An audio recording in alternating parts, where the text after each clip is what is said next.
Hello दोस्तों, welcome to Tryst with Law. We all made a tryst with law sometime in our lives and that's why we are here. दोस्तों section 5 देख लेते हैं, scope of total income, because theoretical question में section 5 लिखना जरूरी हो जाता है. तो दोस्तों सेक्शन 5 कहता है subject to the provision of this act which is natural, total income of any previous year में क्या कंप्यूट होगी. तो दो केसेस होंगे. अगर वो रेसिडेंट है तो तीन चीज़ें देखते हैं. Income which is received or is deemed to receive in such year by or on behalf of such person.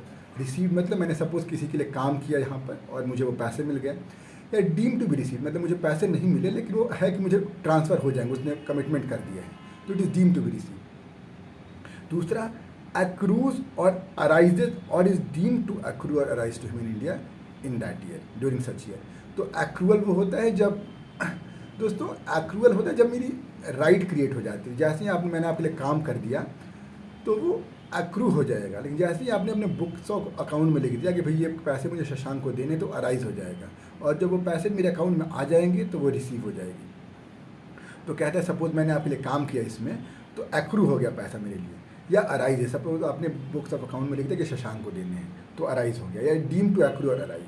और तीसरा एक्रूज और arises to him outside India during such year. तो लेकिन बात दोस्तों, ये बात रेसिडेंट के लिए हो रही. तो रेसिडेंट के लिए तीन तरीके से इनकम की बात होगी.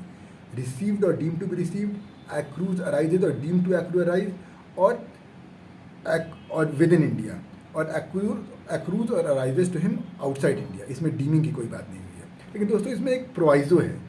अब दोस्तों हमें ये मालूम है, ये हम सेक्शन 6 में हमने देखा है कि एक रेसिडेंट या तो ऑर्डिनरी रेसिडेंट हो सकता है या नॉट ऑर्डिनरी रेसिडेंट हो सकता है.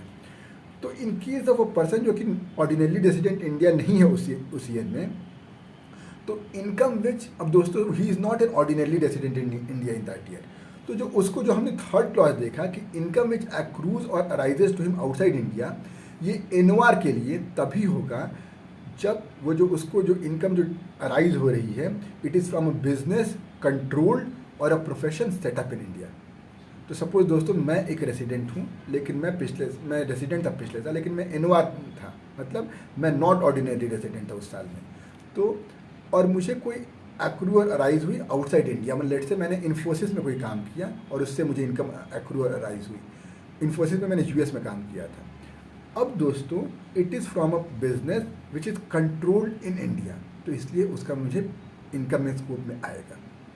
Now we come to the second subsection, total income of any previous year of a person जो कि रेसिडेंट नहीं है. उसमें क्या क्या होगा, रिसीव्ड और deem to be received in India in such year.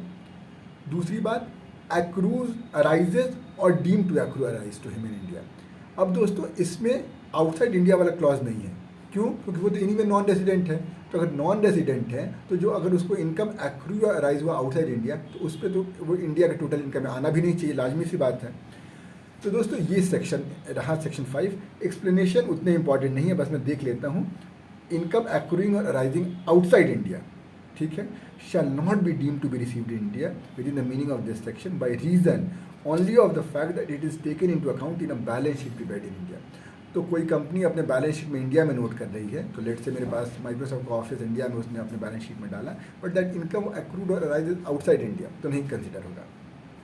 Explanation 2 भी इसी तरह है, but that is also not relevant. जो रेलिवेंट पोर्शन हमने डिस्कस कर लिया. आई होप आपको समझ में आया होगा. कोई दिक्कत, कोई परेशानी आप कमेंट सेक्शन में ज़रूर बताइए. मिलते हैं एक नए वीडियो में एक नए मैटर के साथ. Till then